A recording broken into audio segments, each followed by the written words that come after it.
Исәнмесез, мөхтәрәм тамашачыларыбыз, сез татарлар тапшыруын карыйсыз. Күп санлы тамашачыларыбыз сорауы буенча без сезгә әлеге чыгарылышта атна дәвамында татарлар тапшыруында урын алган сәхифәләребезне кабатлап күрсәтербез. Бездән аерылмагыз. 1941-1945 еллар арасында ул 9 поэма, 2 повесть, 1 драма әсәре һәм 100дән артык шигырь иҗат итә. Сон ягыннан гына түгел, сыйфат һәм идея эчтәлек ягыннан да шагыйрьнең бу чор әсәрләре иҗатта яңа биеклеккә күтәрелү, камиллеккә ирешү мисалы булып торалар. Бүген шәхесләр сәхифәсендә каһарман шагыйрь Фатих Кәримне искә алырбыз. Аның кызы Ләйлә ханым ел сайын әтисе эзеннән Калининград өлкәсенә юл ала. Быел аңа без дә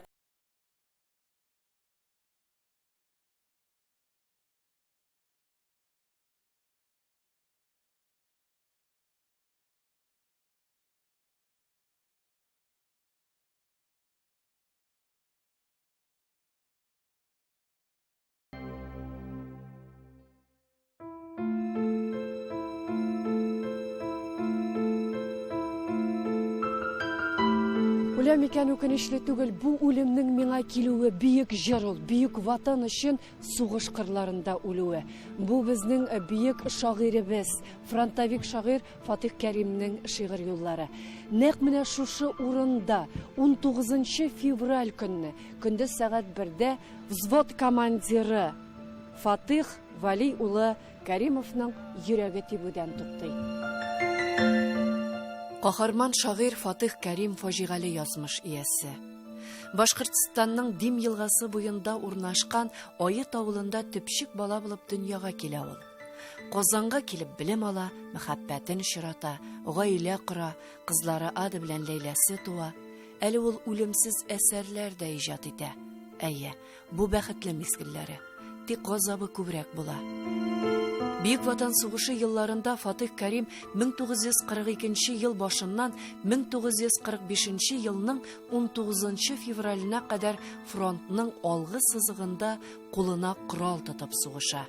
Һәм 150гә якын шигырен, 18 поэмасын, 2 повестен, 1 пьесасын, мәкаләләрен кәгазьне автомат түтәсенә куеп яза. Хәзер без Калининград өлкәсе Багратионск шәһәрендә, нәкъ менә шушы урында 3600 солдат башын салган. Монда аларның һәр берсенең исеме мәңгеләштерелгән. Билгеле, алар арасында татар солдатларының да исемнәре бар. Ә инде бу һәйкәлнең үзәгендә бийек фронтовик шагыйрь Фатих Кәримнең һәйкәле тора. Каһарман шагыйрь барлык сугышчан юлын рядовой булып уза. Дошман полисыннан гомере өзелергә 1 ай вакыт кала гына кече лейтенант дәрәҗәсе ала һәм взвод командиры итеп билгеләнә. Кала дөнья, кала бар матурлык, ал чәчәкләр кала инде. Чәчәкләргә төрнеп үзем кала, җырым кала. Үткән елда менә эзләре дә калды, җырлары да калды. Шагыйрь фронттагы батырлыклары өчен Кызыл йолдыз ордены, 1-нче дәрәҗә ватан сугышы ордены белән бүләкләнә.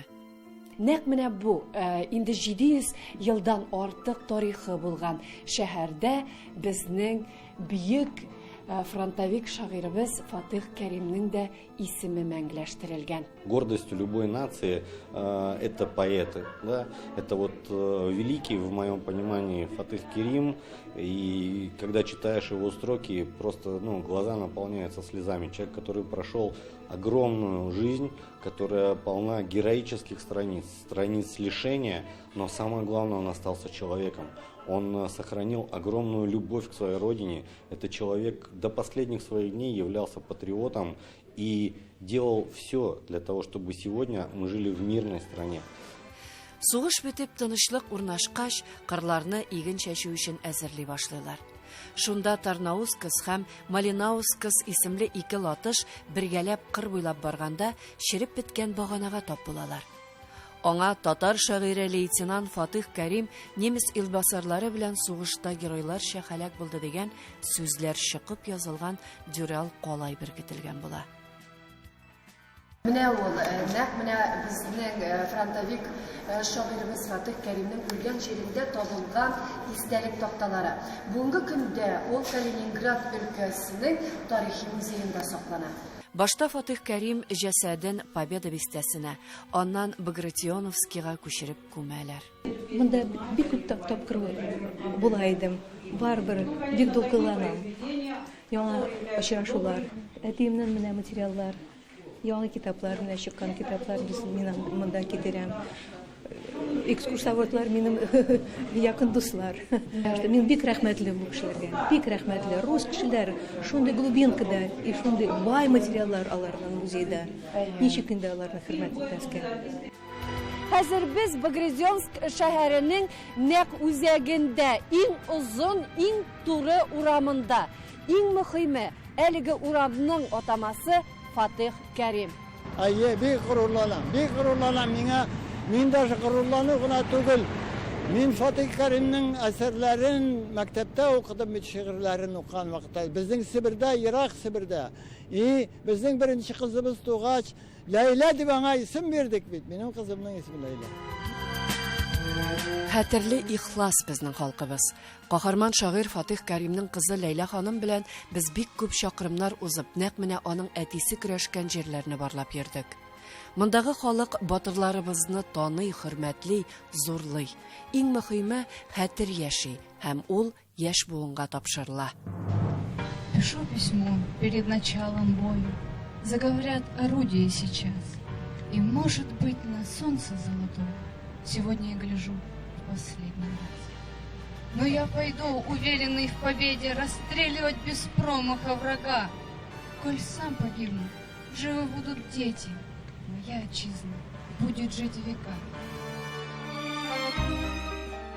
Это потрясающе. Здесь живут потрясающие люди, подвижники, люди неравнодушные. Замечательный городок. Дай Бог вам также и дальше процветать, благоустраиваться, расти молодое поколение, растить такими же патриотами, какими были наши отцы.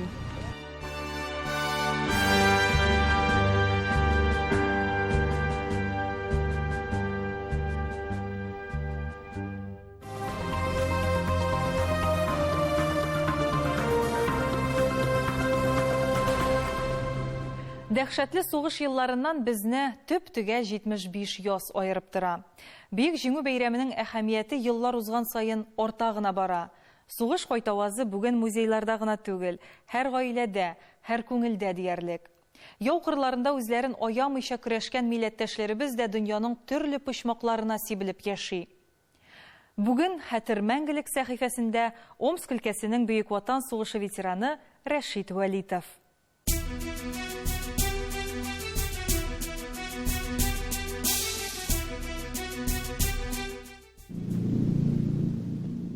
Мен 1941 елның 22 июне таң атар атмас вакытта фашист Германиясы сугыш игълан итеп тә тормый Советлар Союзына бәреп керә. Көндезге сәгать 12дә радиостанциялар бу хәбәрне халыкка игълан итә. Говорит Москва.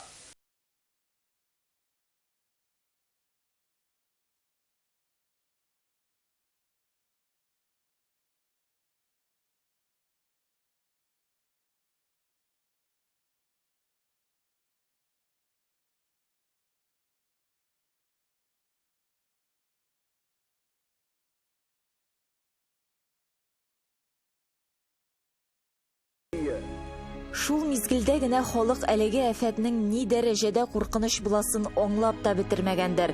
4 ел дәвамында илебез кыл өстендә яшәде. Сугыш нәпсәле 17-се, 18-е дә тулмаган егет-кызлар башларын яу кырларында салды. Бүгенге героебыз Рәшит Вәлитов тумышы белән Кемерово өлкәсеннән.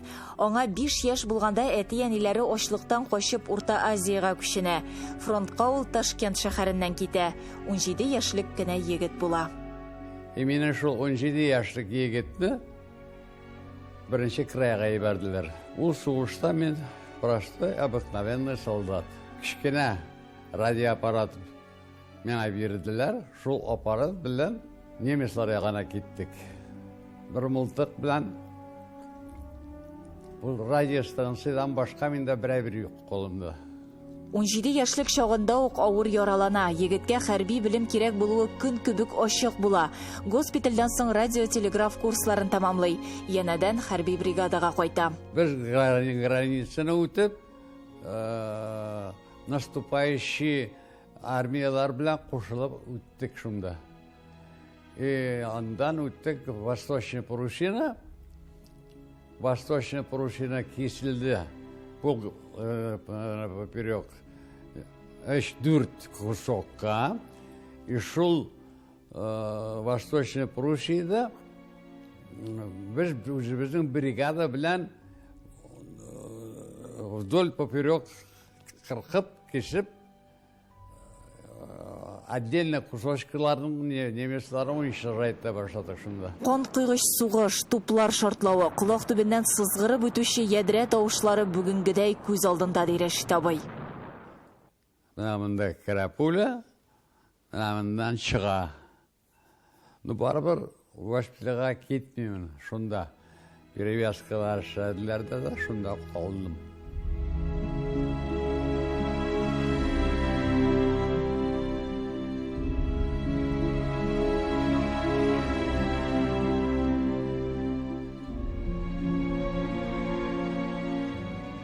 Сугыш беткән көн хәтерендә тирән, бәхетле мизгел булып уелып калган. Мир хлопает, весь мир стреляет. Восторг общий. Так что бу бер угалда калмый, дөнья белән бөтен җирләр бер шатыр китерәләр. Сугыш бетте дип. Аны адаштырып бута итеп булмый. Бик зур хаты эш сугыш беткәнне ишетеп. Сугыштан соң ул Ульяновск өлкәсенә юл тота, хәрби училище тамамлый, лейтенант исемен алып чыга. Германияга җибәрәләр, анда командир офицер дәрәҗәсенә үсә. Әти-әниләре ялгыз булу сәбәпле үзен Ташкентка җибәрүләрен сорый. Хәрби хезмәт юлын шунда дәвам итә. Анда Наилә исемле табибә кыз белән гаилә корып җибәрә, 2 бала үстергәннәр. Кызлары хәзер Канадада яши, Омск өлкәсенә аларның уллары Ринат үз тәрбиясенә ала. Һәр беребезнең язмыш юллары төрле, һәр чор балаларын үз сынаулары белән кыйный. Иң мөһиме, ул көннәр бүтән кабатланмасын, сугышлар булмасын. Гөлия Садыкова, Татарлар, Омск.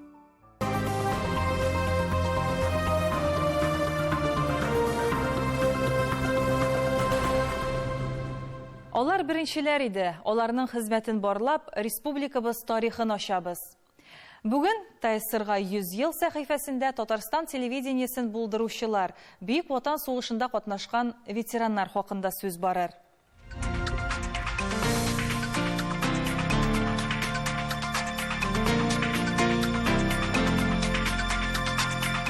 Исәнмесез, хөрмәтле тамашачыларыбыз.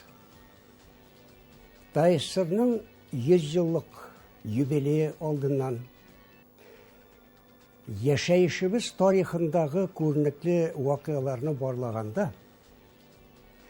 республикада сәнгатьнең яңа түрі булган телевидениенең барлыкка килүе, профессиональ дәрәҗәдә эшли башлауы җәмәгатьчелек тарафыннан зур вакыйга буларак кабул ителде. Телевидениега нигез салучылар арасында Бөек Ватан сугышы елларында батырлык үрнәкләре күрсәткән сугыш ветераннары да бар иде. Бөек җиңүнең 25 еллыгы алдыннан без аларны зур студияга җыеп фоторәсемгә алдык. Ватан язмышы хәл ителгәндә, ир-атлар белән янәшә, кыю йөрәкле хатын-кызларда батырлык үрнәкләр күрсәттеләр. Бөек Ватан сугышында снайпер булган Илгизар Апарсакаева үз-үзен аямыйча көрәшеп, исән имин туган ягына кайту бәхетенә ирешә. Бөек җиңүнең 25 еллыгына башлап эшләнгән батырлык дигән тапшыруда бер тапкыр иелә-бүгелә икенче урынга күчкәндә винтовкам кинәт җиргә төшеп китте. Карасам, кайышы кырт итеп киселгән. Шулай итеп, дошман пулесыннан винтовка кайышы коткарып калды дип сөйләгәне истә калган. Илгизар апа Сакаева лайыклы ялга киткәнче студияда намуслы хезмәт итте. Ул елларда бит эфирда тапшырулар турыдан-туры күрсәтелә иде. Әзерләнгән программа нигезендә тапшыруларның эфирда барышын җентекләп күзәтеп контрольдә тоту бүлегендә Илгизар апа Сакаеваның һәр яңалыктан хәбәрдар булуы да, үткер күзләре дә ярдәм иткәндер дип уйлыйм. Казан телевидение студиясының Бөек Ватан сугышында батырлыклар күрсәтеп кайткан ветераннар белән таныштыруны дәвам иттерә. Шакирҗанов Хайдар Сөләйман улы. Беренче рәттә уңнан беренче. Казан Элемтә электр техникумында белем ала. Сугышка алынгач, анда элемтәче була. Сугыш барышында теләсә нинди шартларда да вакытында тотырлыклы элемтә урнаштыруның бөтен кыенлыкларын үз җилкәсендә кичергән чын каһарман. Җиңү яулап кайткач, башта КПССның Татарстан өлкә комитет аппаратында эшли. Югары партия мәктәбендә белем ала. Аннан 1961 елның мартында ТССРның телевидение һәм радио тапшырулар дәүләт комитеты рәисе урынбасары итеп билгеләнә. Студия редакцияларында эшләүче төрле холыклы кешеләрнең иҗат сәләтләрен күреп, тыйымлап, алда торган бурычларны алтын урталыкны табып үтәргә тырышкан Шакирҗанов Хайдар Сөләйман улы телевидение коллективы белән ширек гасырга якын җитәкчелек итте. ТССРның атказанган мәдәният хезмәткәре Хайдар Шакирҗанов республикабыз телевидение үсешенә зур хезмәт куйган күренекле шәхес иде.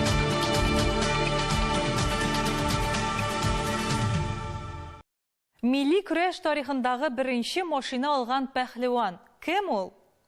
Сорауга җавап көрәшчеләр сәхифәсендә.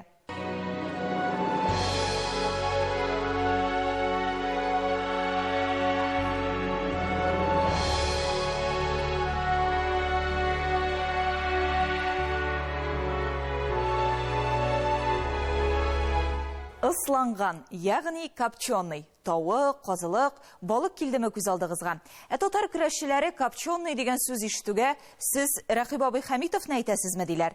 Һәм ялгышмыйлар. Мин ул вакытта 28 яшь. Ачылык әйтәмен. Әле мин көрәшкә кирип, тимер күтәргән чакта штангистлар белән күтәрәм бит. Профессионал штангистлар, мастера спорта. Шулар ул кушаматны бирделәр. Ул бит начарсыз түгел. Әшәкесез түгел. Мин кара бит инде. Мар шуңа да кушканнардыр, копченый дип. Рәхип Хәмитовның нәкъ бөек Тукаебызның Кисек баш әсәрендәге батыр геройга тиңләп, копченый сүзен татарчалаштырып, Кара Әхмәт дип тә йөртәләр әле. Үтмәгәндер күз ачып йомган заман, килде дә җитте Кара Әхмәт каһарман. Көрәш мәйданына ул шактый соң килә. Яшьтән үгәлеге милли спорт төры белән таныш булса да, чын-чынлап Алманиядә хәрби хезмәттә вакытта шөгыльләнә башлый. Хәрби бурычын тәмамлаганда ул инде ирекле көрәштән спорт осталыгына кандидат дәрәҗәсенә көрәшә. Анда калырга да кыстыйлар. Ләкин язмышына татар көрәшендәге казанышлары язылган күрәсең. 28 яшендә Сабантуй мәйданына чыга һәм 3 ел эчендә республиканың иң көчле батырлары исемлегенә керә.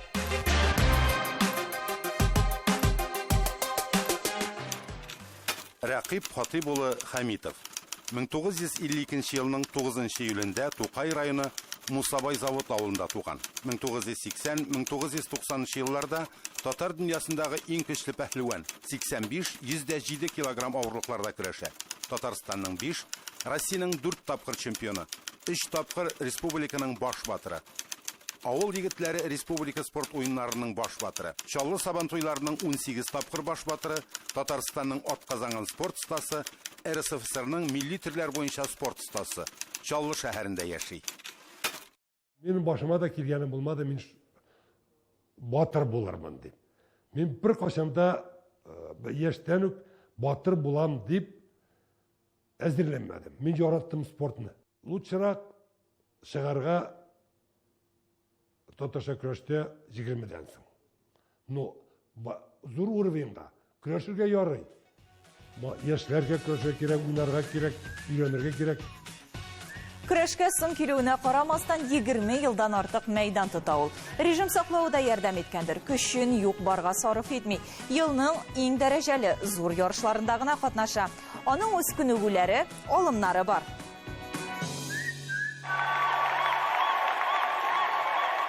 Иң зур дан китергән ярыш Казанның Үзәк стадионында үткәрелә торган кичке сабан туй. Аларның беренчесе 1990 елның 29 июнендә уза. Һәм Чаллы пәһлеванына зур танылу алып килә. Милли көрәшебез тарихындагы беренче машинаны да Рәкыйп Хәмитов ала. 22 ел дәвамында барлыгы 35 машина ата. Ә мәйдандагы төп көндәше дип Рәшит Сәмигуллин атый ул. 1994 елда Чаллы сабан туй көрәшен айрыуча да сагынып искә ала. Ул вакытта Швециядән кайтарылган Volvo 850 машинасы өчен хәлиткеч мизгелдә Рәшит Сәмигуллин белән бил алышалар. Абсолют батыр исеменә әлбәттә инде Рәкыйп Хәмитов лаек була.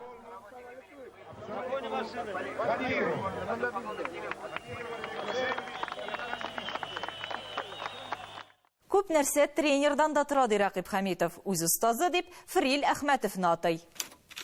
Фрил Мирзанур улы Әхмәтов 1952 елның 7 гыйнварында Минзәлә районы Кызылтүбәк авылында туган.